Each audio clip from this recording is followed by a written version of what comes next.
I think the use of boarding action again. I wonder if the Cardassians would ever like rig up some of their ships as just bombs.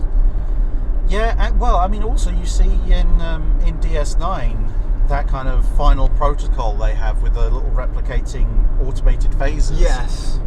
Again, that would be a very Cardassian thing to do. Like, yes, let the Klingons come aboard, and then when you've got the majority of the crew of the Klingon ship, running down corridors and opening false doors and all that other kind of sneaky Cardassian stuff, then suddenly every replicator panel suddenly has this madly shooting disruptor or phaser mine, while the 5 Cardassians on the entire ship are just holed up on the bridge behind even more of them. Yes.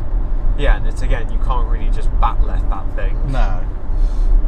So yeah, that would be a pretty good defense mechanism, because I mean, we don't see the Klingons. I mean, maybe they have a disdain for them, but we don't see the Klingons capturing or using any captured Cardassian ships.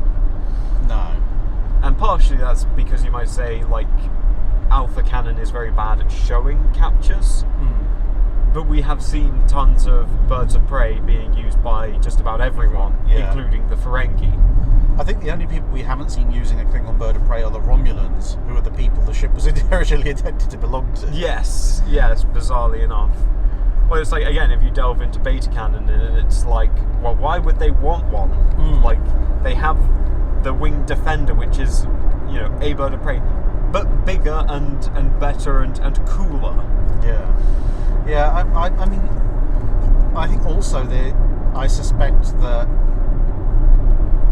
again, kind of almost culturally, the Cardassian ships would not be anything the Klingons would want to use, because a Hideki is probably the closest thing to a bird of prey. Well, that or the Rysalak. Well, this thing, I'm thinking the Hideki is too small and too fragile, compared to a bird of prey. So well, I'd see. This is where I'd probably argue that the Hideki is probably a little bit more durable, just because of the way it's built. It's one solid thing. Mass, maybe. But you can't really see a Klingon looking at Hideki and going, yes, that's what I'll have. And then you've got the Rysalak, and you can probably see a Klingon going, I like the firepower of this thing, but where's the cloak? Yes. The Klingons are so heavily dependent on their cloaking devices, except for apparently in massive fleet battles, where it would make the most sense. But never mind. There may be 1 or 2 Cardassian ships where they're looking at them going, well, maybe, but there's no cloak. But everything else, like a Galore, why would they want a Galore? It's big, it's compared to their own ships, relatively slow, relatively non-maneuverable. Yes. And it doesn't have a cloak, so that you can see them. Like the one Klingon crew who thought it was initially a good idea, sailing around, and after about a week complaining that this big slow barge is not getting them anywhere. It's just getting bored of it. Yeah, I could definitely see that. But it's funny that you said the Klingon fleet has become almost reliant on cloaking devices, because again, the Klingons are trying to relive the glory days of the 2280s, when they were any day they were going to charge across the neutral zone and invade the Federation and bring them to heel, and that was with a fleet that was majority non-cloaked ships. Yes. Like, we don't have a firm idea of when cloaks were issued fleet-wide, but my guess would be that it was like a very slow thing to sort of filter in. Maybe like the best, again, like the highest end Katingas were fitted with cloaking devices, like the one that was in Next Generation's Reunion, the one that is like had the special operations unit that was that was a sleeper ship. But aside from that, the rest of your fleet is a conventional non-cloaked fleet. Again, contrast that with Deep Space Nine, where they kind of need to be using the cloaking device a lot, because if they engage at range, they will lose. Yeah, especially with what we were talking about before of like the Jem'Hadar cruiser perhaps being a very forward-heavy, firepower-heavy design.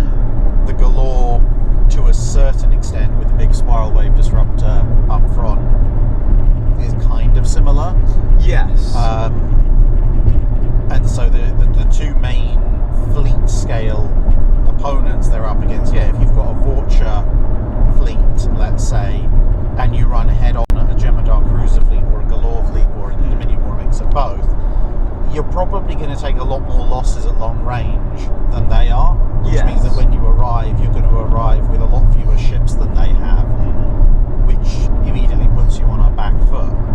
Yes, it means that once you kind of get into that sort of that dogfight, that melee, you're going to be much more vulnerable to the attack ships. Yeah, and even the cruisers that you're not engaging, because you can be flying all over, completely dominating your chosen target, and next to it there's another cruiser or Galore that's not engaged in the slightest, and it's just like, right, just stay right there while I line up the perfect shot. Yeah, definitely, because I mean, you do have stuff like the Torpedo Vorcha, but those are like occasional, and again, those are more support. They are there to supply a little bit of long range firepower to sort of, I suppose, tie it to where we've just been. You could say it's a little bit like having a Firefly or any of those sort of tank destroyers attached to a tank platoon. It's going to give you a bit more reach and a bit more range firepower. It's not going to completely change what you as a whole unit have to do. No. And it's probably going to be a fairly unpopular command in the fleet because it's not as suited for getting up close and personal and hammering the enemy. So a lot of Klingon captains aren't going to want to command it because they're going to see everyone else in their unit go off and fight glorious, honourable close quarters combat. Yes. I mean, basically a Torpedo Vorcha, it's going to do two things. It's going to fire torpedoes and it's going to launch fighters. And those are all things that means other people are doing the glory winning. Yeah. But equally, it's sort of a necessity. It's like then you sort of, I think we were talking about it on my Discord because we were trying to work out how many bridges does the Vorcha have, because we see in Redemption this very cramped like corridor bridge that Gowron's using, and they're like, yeah, but there's no way that's the main bridge. Like, it's, you'd feel like the Vorcha, and then possibly you see like, though most of the time they just reuse the Bird of Prey bridge for a Klingon bridge, and it's like, yeah, but I mean, come on again, the Negh'var, is that really what its bridge would look like? This giant Klingon battleship the size of a Galaxy class, they're just going to use a Bird of Prey bridge? No, you're going to have something more akin to what you had for the Katinga bridge in the motion picture. And we kind of concluded that you almost particularly on like a command watcher, you'd want two separate bridges. You'd want the bridge for steering the ship, and then you want the bridge for commanding the rest of the fleet. Because otherwise you could just imagine that the two commanders would just fight each other the entire time. Yeah.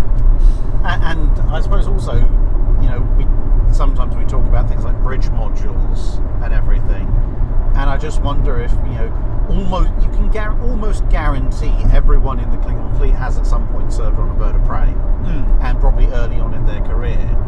And it just makes me wonder if someone in the Klingon fleet was just like, we build Bird of Prey bridge modules. We're just going to install one on every single ship, and if the ship is too large for it to be the main bridge, we're going to call it the Battle Bridge. Yes. Because, I mean, you see in the Enterprise D, the Battle Bridge is a smaller, more compact version of the main bridge. They virtually never use the thing. That doesn't mean they don't have it. And, with the Klingons having a battle bridge, that's a very Klingon thing. Yes. So, yeah, it wouldn't surprise me if, they built this in saying, we've got this much bigger, much more sensor and communications rich main command bridge for the Negh'var, and then when you go into combat, go down to the battle bridge and everything is so familiar, it's almost like muscle memory. Yes, yeah.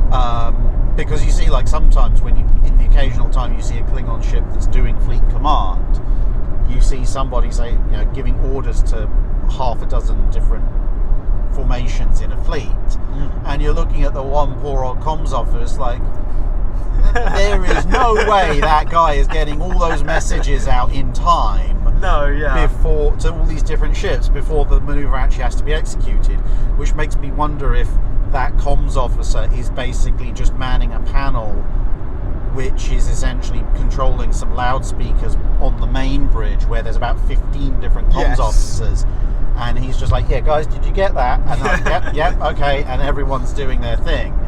Yes. Yeah, I could definitely see that. I mean, yeah, because the Klingon Brigade, as I've organised it for my series, and that stays very consistent.